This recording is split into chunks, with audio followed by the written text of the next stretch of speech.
إن الحمد لله نحمده ونستعينه ونستغفره ونؤمن به ونتوكل عليه ونعوذ بالله من شرور أنفسنا ومن سيئات أعمالنا من يهده الله فلا مضل له ومن يضلله فلا هادي له ونشهد أن لا إله إلا الله وحده لا شريك له ونشهد أن محمدا عبده ورسوله أعوذ بالله من الشيطان الرجيم بسم الله الرحمن الرحيم يا أيها الذين آمنوا اتقوا الله حق تقاته ولا تموتن إلا وأنتم مسلمون يا أيها الناس اتقوا ربكم الذي خلقكم من نفس واحدة وخلق منها زوجها وبث منهما رجالا كثيرا ونساء واتقوا الله الذي تساءلون به والأرحام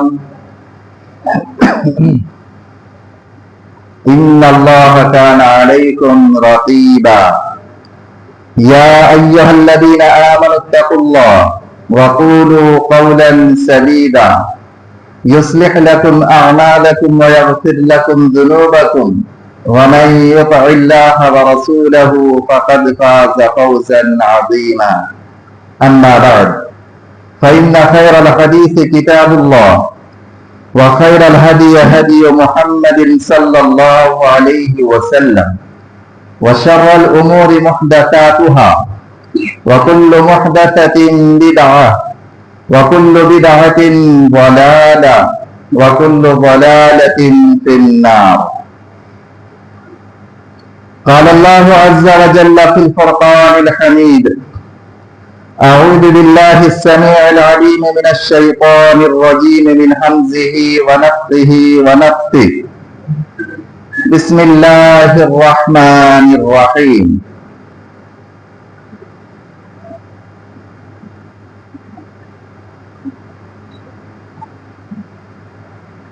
وآتوا حقه يوم حصاده. وقال تعالى في موضع آخر ولا يحسبن الذين يبخلون بما آتاهم الله من فضله هو خيرا لهم بل هو شر لهم. وقال النبي صلى الله عليه وسلم ما نقصت صدقة من مال رواه مسلم. سب تعریفیں اللہ رب العزت کے لیے ہے اور درود و سلام ہو محمد رسول اللہ صلی اللہ علیہ وسلم پر. حاضرین گرامی، آج جس موضوع پر گفتگو کی مجھے اجازت ملی ہے وہ ہے انفاق فی سبیل اللہ، یعنی اللہ رب العزت کی راہ میں اپنی دولت کو خرچ کرنا. جو کچھ اللہ رب العزت کی راہ میں انسان خرچ کرتا ہے ان اموال کو اگر دیکھا جائے تو ان کو دو حصوں میں منقسم کیا جا سکتا ہے. ایک وہ حصہ جس کو اللہ تعالی نے فرض قرار دیا ہے اور یہ صاحب نصاب پر فرض ہے. دوسرا وہ حصہ مال کا جو اپنے ٹائم آدمی جو کچھ چاہتا ہے اللہ رب العزت کی راہ میں خرچ کرتا ہے. انشاءاللہ العزیز آج کا خطبہ جمعہ میں دونوں مالوں کے مختصراً فوائد کیا ہے اللہ رب العزت کی راہ میں خرچ کرنے کے آپ کے سامنے بیان کیا جائے گا۔ اللہ سے دعا ہے پروردگار عالم تو ہمیں صحیح کہنے، صحیح سمجھنے اور ہدایت پر چلنے کی توفیق عنایت فرما، آمین۔ حضرات گرامی، جو مال اللہ رب العزت کی راہ میں خرچ کرنا واجب ہے، فرض ہے، اس کو عمومی طور پر زکوٰۃ کا نام دیا جاتا ہے۔ قرآن و حدیث کے اندر دیکھیں تو زکوٰۃ کا لفظ بھی آپ کو ملے گا اور صدقہ کا لفظ بھی آپ کو ملے گا۔ جیسا کہ اللہ رب العزت نے یہ حکم فرمایا کہ وَأَقِيمُوا الصَّلَاةَ وَآتُوا الزَّكَاةَ، زکوٰۃ کا لفظ ہے کہ تم نمازوں کو قائم کرو اور زکوٰۃ ادا کرو۔ دوسری جگہ اللہ رب العزت نے صدقہ کا لفظ سے اس کو تعبیر کیا اور کہا انما الصدقات للفقراء والمساکین، جو زکوٰۃ آپ ادا کر رہے ہیں یہ فقراء کے لیے، مساکین کے لیے، عاملین کے لیے 8 قسم کا اللہ رب العزت نے تذکرہ کیا کہ ان کا یہ حقدار ہیں۔ زکوٰۃ کا مال جو ادا کیا جاتا ہے اللہ نے فرض قرار دیا ہے، تو آپ کا مال کو پاک صاف کرنے کے لیے اللہ تعالیٰ نے فرض قرار دیا۔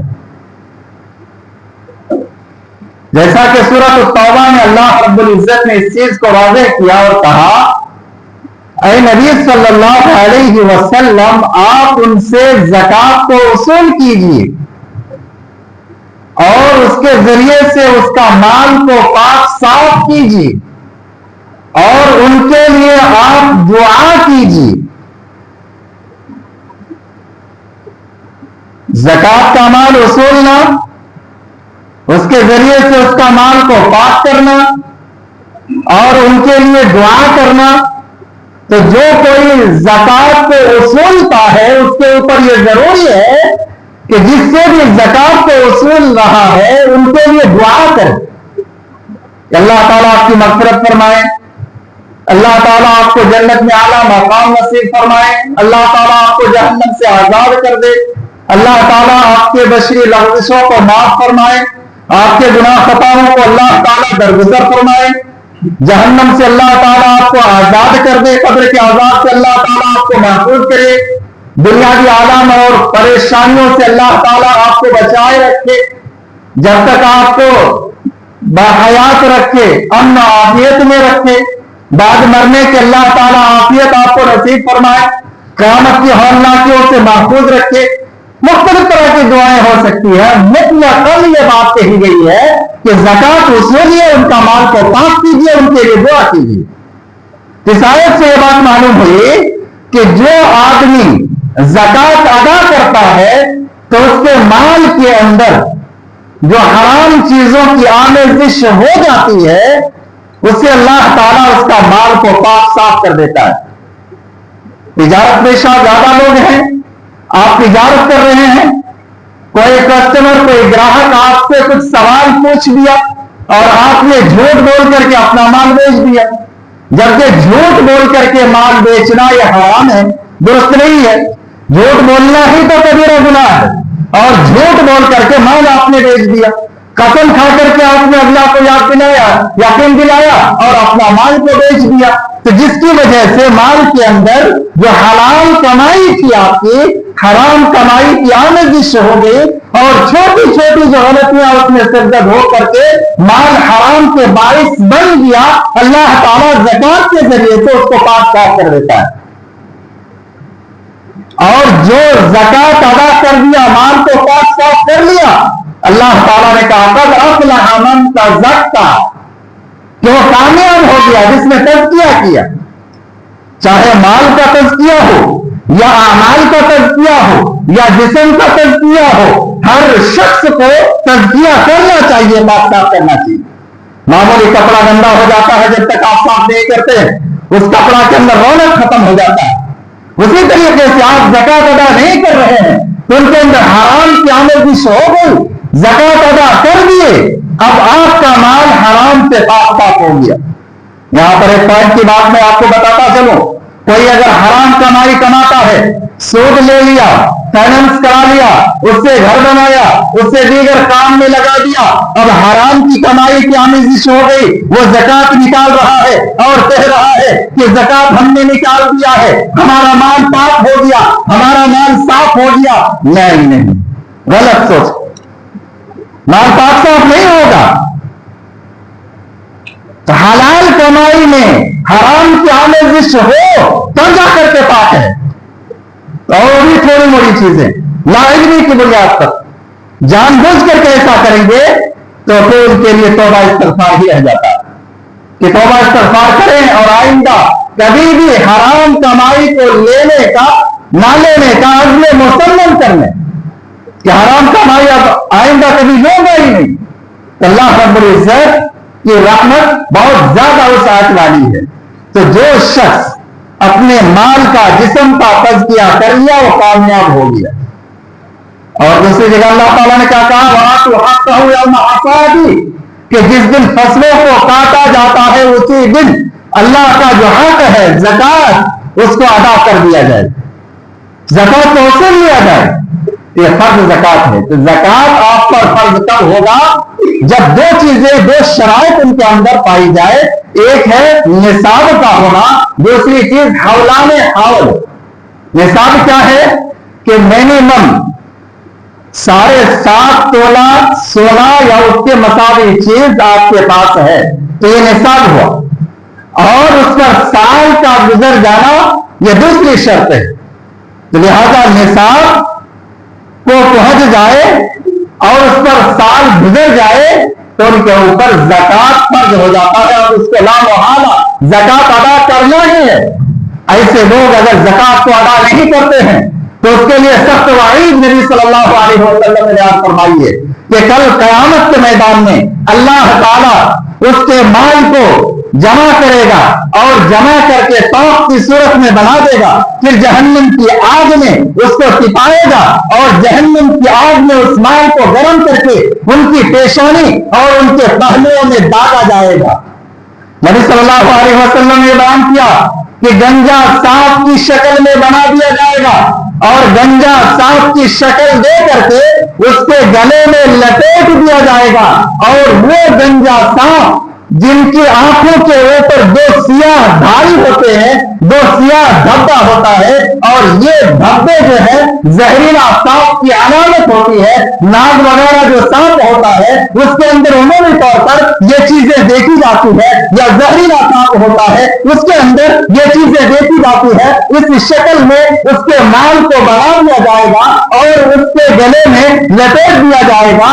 یہ سانپ ان کے بازوؤں کو پکڑے گا اور کھینچے گا اور کہے گا کیا مال کا بینا کنز کا، میں تمہارا مال ہوں، میں تمہارا خزانہ ہوں۔ وہ مال جس کو تو سیف کر کے رکھتا تھا، وہ مال جس کو تو خرچ نہیں کرتا تھا، وہ مال جس کے خرچ کرنا تمہارے اوپر فرض قرار دیا تھا اللہ تعالیٰ نے، اس کے رسول نے، لیکن تم نے خرچ نہیں کیا، فقراء کا خیال نہیں رکھا، مساکین کا خیال نہیں رکھا، اپنے الماری میں سیف کر کے گنجی کر کے رکھا۔ لو آج مزہ سکھو، میں تمہارا مال ہوں، میں تمہارا خزانہ ہوں۔ اس طریقے سے یہ مال، یہ خزانہ ان کے لیے وبال جان بن جائے گا۔ بعض لوگ بڑی خوش دلی سے زکات کی رقم الگ کر لیتے ہیں، نکالتے ہیں، لیکن کاؤنٹنگ کر کے حساب کر کے نکال کر کے اس مال کو اپنے مال سے ملا لیتے ہیں اور سال بھر خرچ کرتے رہتے ہیں۔ یاد رکھیں وہ مال زکات کا جس کو نکال کر کے آپ نے اپنے مال سے ملا لیا تو آپ کا مال یہ کنز ہو گیا، آپ کا مال کنز ہو گیا، اور یہ کنز کا یہ عالم ہوگا۔